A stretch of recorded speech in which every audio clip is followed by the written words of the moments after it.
Trasloceros, académico del Instituto de Investigaciones Históricas de la Universidad Nacional Autónoma de México, que nos ayude a entender por qué Volodymyr Zelensky pide la mediación del Papa.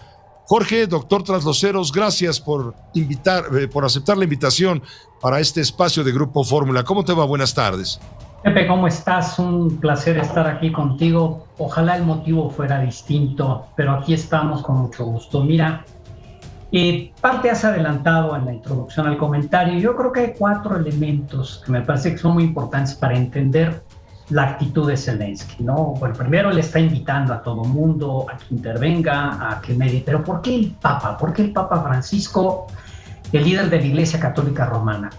Primer factor, me parece que la condena de la Santa Sede ha sido decisiva, sin ambajes, sin medias tintas. Se trata de una masacre inútil, inhumana, que la guerra es una derrota para la humanidad. Han corrido ríos de sangre y lágrimas, vivimos horas oscuras. Acaba de escribir una carta el Papa al respecto. Es decir, la posición del Papa y de la Santa Sede es muy clara. Segundo, ¿cómo trabaja la diplomacia de la Santa Sede? La diplomacia de la Santa Sede ya está en el terreno de los acontecimientos y tiene 2 características muy importantes. Primero, se hace cargo de la crisis humanitaria, que tal vez es el problema más grave ahorita en Ucrania. Es decir, Rusia claramente está agrediendo a la población civil para generar una crisis muy profunda y la Iglesia ya intervino en ese terreno.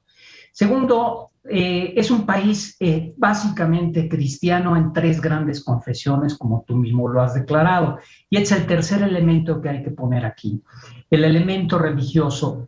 Hay una parte, todos son de rito bizantino. Las 3 grandes iglesias de Ucrania son de rito bizantino. Una pequeña está en comunión con Roma, que es la greco-católica. Otra depende del patriarcado de Ucrania, es una iglesia nacional, como las iglesias ortodoxas.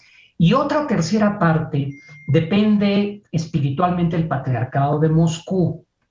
Desgraciadamente, el patriarca de Moscú, Kirill, se ha declarado a favor de la guerra. Entonces tenemos también la dimensión espiritual de esta guerra, ¿sí? En donde la diplomacia del Vaticano lo que quiere es evitar que se convierta en una guerra religiosa, y esto es fundamental para cualquier intento de paz. La intermediación de la Santa Sede en esto, cuarto elemento, que tiene una enorme experiencia en mediación de conflictos. Sí, el Papa puede ser un factor para evitar una guerra interna civil de carácter religioso que indudablemente Putin le está impulsando a través del patriarca Kirill, ¿sí? Y a través de la experiencia y la mediación, porque la Santa Sede tiene muchos contactos, a diferencia de las diplomacias nacionales, a nivel de tierra, ¿sí? A nivel de parroquia, a nivel de obispos ortodoxos, católicos, de todo tipo. Entonces, esta capacidad de interlocución a muy distintos niveles, la capacidad que tiene la Santa Sede de evitar que esto se convierta en una guerra de discurso religioso, a mí me parece que son factores muy importantes que Zelensky está tomando en cuenta para invitar al Papa. Y además, el Papa Francisco sí se ha ganado una autoridad espiritual, una autoridad moral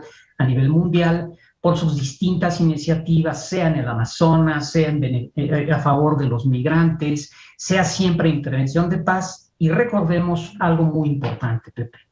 Cuando el presidente Obama hace años anunció que iba a haber bombardeos sobre Medio Oriente, que iban a escalar la guerra, el Papa llamó a un ayuno mundial y convenció al presidente Obama de parar eso. No creo que pueda convencer a Putin, no sé quién pueda convencer a Putin, ciertamente, yo creo que nadie, pero indudablemente sí puede la Santa Sede mover distintos factores a nivel de tierra, evitando una guerra religiosa y sumar las fuerzas cristianas que son mayoritarias en Ucrania, en sus 3 grandes confesiones, siempre en beneficio y a favor de la paz. Porque de la guerra se pierde todo y no se gana absolutamente nada. Creo que estos son los factores que están jugando en la mente de Zelensky y, por supuesto, toda mediación, toda intermediación es muy importante. Un dato que debe llamar a tristeza. El Papa ha buscado en reiteradas ocasiones al patriarca Kirill, al patriarca ortodoxo de Moscú, y le ha negado la entrevista y le ha negado la llamada hasta este momento. No sabemos cuándo se pueda dar, pero lo que sí es un hecho es que la Santa Sede no dejará de insistir en tener esa interlocución directa. Siempre llega el momento y lo importante es siempre mantener la puerta abierta. ¿Y la comunidad judía? La comunidad judía, acuérdate que sufrieron una represión brutal durante la Segunda Guerra Mundial, sigue siendo una minoría, pero es una minoría imaginativa, como decía Benedicto XVI. Es una minoría imaginativa que ha trabajado en muy diversas ocasiones en alianza con la Iglesia Católica, ¿sí? Y finalmente hay todo un diálogo interreligioso promovido por la Santa Sede, en donde los judíos juegan un papel muy relevante y muy importante dentro de las iniciativas de paz de la Santa Sede, y el diálogo interreligioso tiene que ver precisamente con esos vínculos hacia la paz, lo cual involucra a Israel, lo cual involucra grandes comunidades judías en Estados Unidos, en Europa y en distintas partes del mundo, incluso dentro de Rusia. Y esto obviamente también tiene que estar jugando. Entonces, la capacidad de interlocución de la diplomacia de la Santa Sede, las iniciativas religiosas de la Santa Sede, en el diálogo ecuménico, que es entre cristianos, y el diálogo interreligioso, que involucra a judíos y a musulmanes, porque también hay una comunidad musulmana importante dentro de Ucrania, ¿sí? Y sobre todo dentro de Rusia, todo eso puede dejar un factor que poco a poco vaya estableciendo elementos en la consecución de un diálogo por la paz. Es sumar, mientras Putin se aísla y resta, Zelensky parece que quiere ir sumando, y a mí me parece que la diplomacia de la Santa Sede está muy a disposición, muy dispuesta a este tipo de iniciativas en el diálogo interreligioso y en el diálogo ecuménico. Gracias, Jorge. Gracias, doctor, por ayudarnos a entender con mayor claridad, desde luego. Estamos para servirles a ti y a todo tu público. Muchas gracias, Pepe. Cuídense mucho, por favor. Esta fue una producción de Grupo Fórmula. Encuentra más contenido como este en radioformula.mx.